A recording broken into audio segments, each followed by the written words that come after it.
Hectic. So if you ever wanted to become a writer or a journalist but just don't know how to get into it, specifically if you don't only write in English, maybe you write in one of the Nguni languages or in Afrikaans, well, the Mlungu's got all the action for you, because right here on the stage tonight, a whole bunch of South African authors won themselves prizes for youth literature, and we're going to be chatting to some of the authors about how they got into this career and how they got their books published. Let's go find out more. So I have the huge honor of sitting now with Tsireledzo Moshoma, who's one of the authors who's here this evening. So Tsireledzo, first of all, where did your love for writing come from? I know growing up, I always had an interest in stories. So I used to read a lot, and I used to just love hearing other people's stories. And from your side, what advice do you have for young youth in South Africa who potentially want to become authors? I think writing is a very rewarding thing. I mean, when you're writing a book, yes, it's you and your computer or you and your book. But the feedback you get from people when they've read your book, it's just, it's extraordinary. I'm now sitting with Annelie Ferreira, who won the gold prize here this evening for this book that she has submitted. It's called Chuck Norris Kan Deeldier Null. It's a full book in Afrikaans, and it has won so many awards. I'm very, very proud of you for that. So congratulations. Thank you very much. Tell us more about this novel itself. What is it about? It's about a small guy with big dreams. Sure. So he wants something more out of life.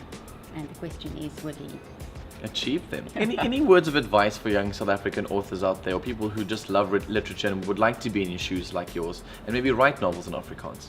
You have to be willing to write a bad novel before you can write a good novel. Absolutely. That is such truthful and real words of encouragement. So thank you so much, Annelie. Really, really appreciate it. And congratulations once again on this novel. Thank you.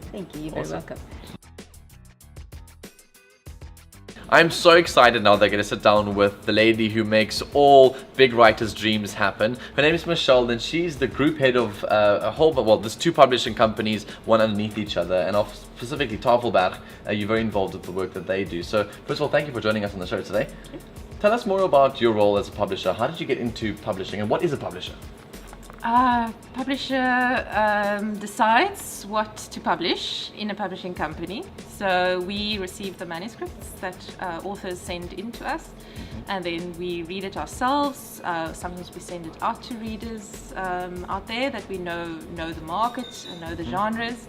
But then ultimately we decide what is published, how many titles we publish per year, and then we take the manuscript from manuscript to book.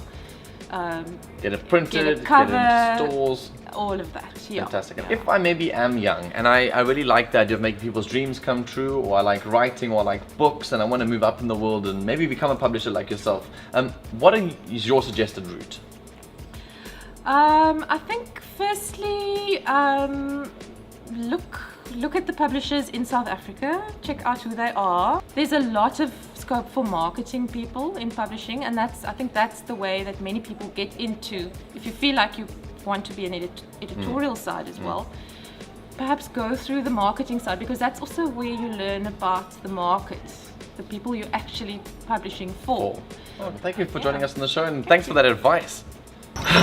What an inspiring evening South Africa has been here. I've watched some of the best writers in the Western Cape be awarded for their novels. It has been absolutely fantastic. And there are two things that I could leave here today with. It's number one, to please make sure that you out there in South Africa read more books. But particularly make sure you guys read more South African books. As you can see, there's so much talent, whether it be Nguni, whether it be Afrikaans, or whether it be South African. Read more South African books, because the more you read their books, the more they'll produce them, and the bigger the industry can become. The second thing I want to encourage you with tonight is particularly to focus more on writing. Write, and particularly write for the local publishers. Go and submit something, whether it be a short story or a full-on novel. Who knows? You could be the next person being interviewed on Hectic 99 is the Big Shot author. This is the Mlungu, signing out.